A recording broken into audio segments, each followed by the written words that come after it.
of you, but see you with our own eyes through your word. In Jesus' name we pray. Amen. We have three scriptures this morning. Psalm 107, verse 1. Oh, give thanks to the Lord, for he is good, for his steadfast love endures forever. And then we go over to the New Testament, to 1 Thessalonians 5, 16 through 18, which happens to be one of my top, probably 5 favorites. Rejoice always, pray constantly, give thanks in all circumstances, for this is the will of God in Christ Jesus for you. And then our gospel reading is in John, in the 8th chapter, beginning at verse 31. Jesus then said to the Jews who had believed in him, "If you continue in my word, you are truly my disciples, and you will know the truth, and the truth will make you free." They answered him, "We are descendants of Abraham and have never been in bondage to anyone. How is it that you say you will be made free?" Jesus answered them, "Truly, truly, I say to you, everyone who commits sin is a slave to sin. The slave does not continue in the house forever. The Son continues forever. So if the Son makes you free, you will be free indeed."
his jokes, and I have laughed with tears streaming down my face listening to jokes about being from the South.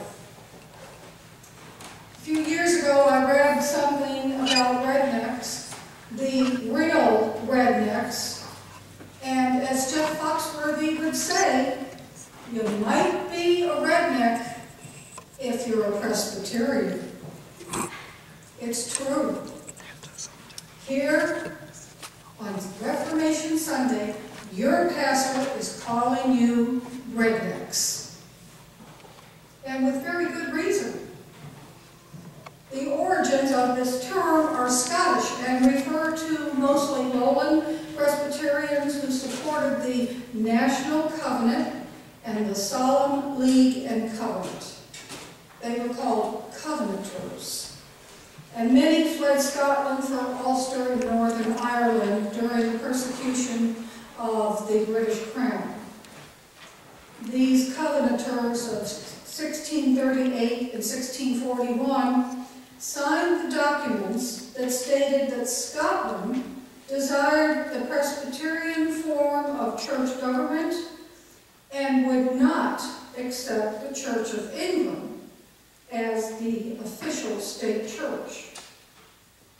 Many of them signed this covenant in their own blood, and they would tie red pieces of cloth around their necks as distinctive insignia, and Bruce put on a red cloth around his neck. This is where we get the term redneck, which became slang for a Scottish dissident. There was a Presbyterian minister in Glasgow, Dr. Coulter, in the 1940s, who wore a red clerical collar. And I wonder if this was a symbolic gesture of the original rednecks. Since many Ulster Scottish settlers in America, especially in the South, were Presbyterian, the term was applied to them, and then later their Southern descendants. One of the earliest examples of its use comes from 1830, when an author noted that redneck was a name bestowed upon Presbyterians. It makes one wonder if the originators of these redneck jokes are aware of the original term and its beginning. So you see, we Presbyterians really are rednecks. Today is a day that we celebrate the Reformation. And why is it so important? It offers us an opportunity to celebrate our heritage and our history, to affirm our central theological convictions, and to consider God's ongoing reformation of the church.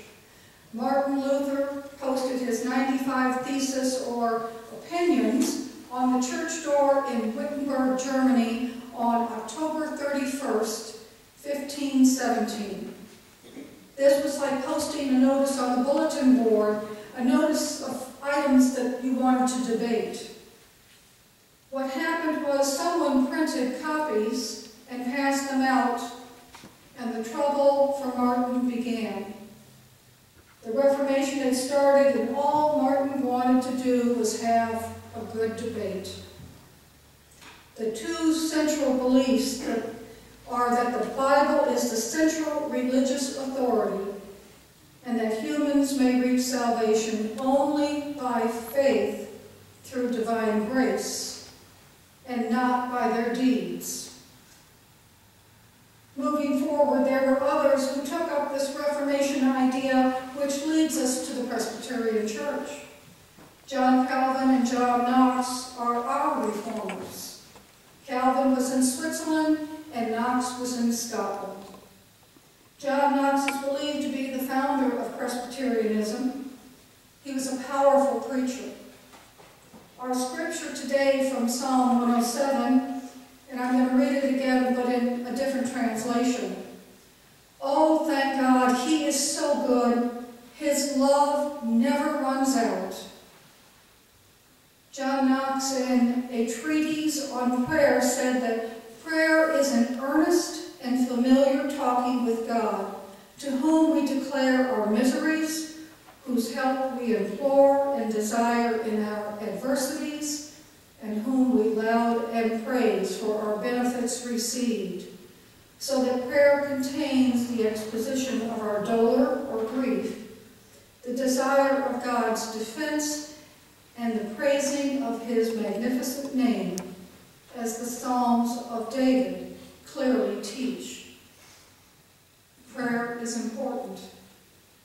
Our scripture from 1 Thessalonians also speaks about prayer. We are to rejoice, pray without ceasing, and give thanks in all circumstances, because it is the will of God. Rejoicing is good. We can do that when we're happy. But this goes just a bit further. Joy and happiness are not necessarily the same. God wants us to be real, not phony Pollyanna happy faces. Joy goes deeper than happy. It is anchored in our relationship with God. The deeper our roots extend in our relationship with God, the more joy we will know. Then we will have a true and vital relationship with God through Christ Jesus. Pray without ceasing. That might be a bit difficult. We know we aren't supposed to text and drive, so how can we pray and drive, or pray while we're working, or pray during other things in our life? Actually, it's quite simple. We are to be in communication with God, not on our knees with our hands folded and our eyes closed 24/7. Communicate with God. Now let's look at marriage. Communication is key to a good marriage. Not formal sitting down and having a conversation, and that is important to do, but through our words and our actions, and yes, even our silence, we communicate with our spouse. This is the way it is with God. When we come to know God and have a deep relationship with God, we begin to know and understand what God wants for us. Now this last one is the hard one. Give thanks in all circumstances. Let's see. I'm to give thanks for being really sick, or maybe because there isn't enough money in the checking account to pay all the bills, or a friend was just diagnosed with a serious illness. Here are 9 things, short things, we should understand about this. We are forgiven and loved in Christ. Nothing can separate us from God's love. God is working in every circumstance for our good. God